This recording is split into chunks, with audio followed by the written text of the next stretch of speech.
फरमाते ने सरोवर पंखी हैकड़ो फाई वाल 50 ए तन लहरी गढ़ थिया सच्चे तेरी आस। सरोवर का मतलब है पानी का तालाब, सर सर का मतलब तालाब, और अमृतसर अमृत हमेशा रहने वाला, अमर अमृत sir water of eternity. Sarovar sir पंखी एक रूह एक, पंखी तो मुराद इत्थे मैटाफोरिकली इंसानी रूह।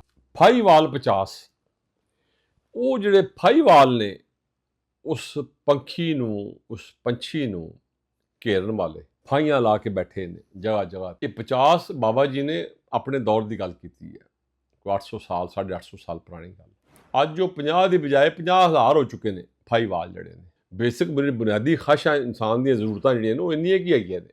ਗੱਲ ਨੂੰ ਉਹਨਾਂ ਨੇ ਨਵੇਂ ਮਾਡਲ, ਨਵੀਆਂ ਚੀਜ਼ਾਂ, ਨਵਾਂ ਹਰ ਚੀਜ਼, ਨਵਾਂ ਰੰਗ, ਨਵਾਂ ਕੱਪੜਾ, 16 ਸਿੰਗਾਰ ਤੋਂ 1600 ਸਿੰਗਾਰ ਹੋ ਗਿਆ ਹੁਣ। ਤੇ ਜਿਹੜੇ 50 ਫਾਈਵਾਲ ਨੇ ਉਹ ਉਹਦੇ ਤੇ ਉਹਨੂੰ ਫੜਨਾ ਚਾਹੁੰਦੇ ਨੇ, ਉਸ ਪੰਖੀ ਨੂੰ, ਉਸ ਰੂਹ ਨੂੰ ਉਹਦੇ ਤੇ ਅਟੈਕ ਕਰਨਾ ਚਾਹੁੰਦੇ ਨੇ। ਫਿਰ ਕਹਿੰਦੇ ਨੇ ਕਿ ਜਿਹਦੇ 'ਚ ਉਹ ਰੂਹ ਬੈਠੀ ਆ ਕੇ, ਇਹ ਤਨ ਵਜੂਦ, ਇਹ ਇਸ ਲਹਿਰਾਂ ਵਿੱਚ ਦੁਨੀਆ ਦੇ ਵਿੱਚ ਗੱਡ ਥਿਆ, ਇਹ ਦੁਨੀਆ ਦੇ ਵਿੱਚ ਗਰਕ ਹੋਇਆ ਪਿਆ, ਡੁੱਬਿਆ ਪਿਆ।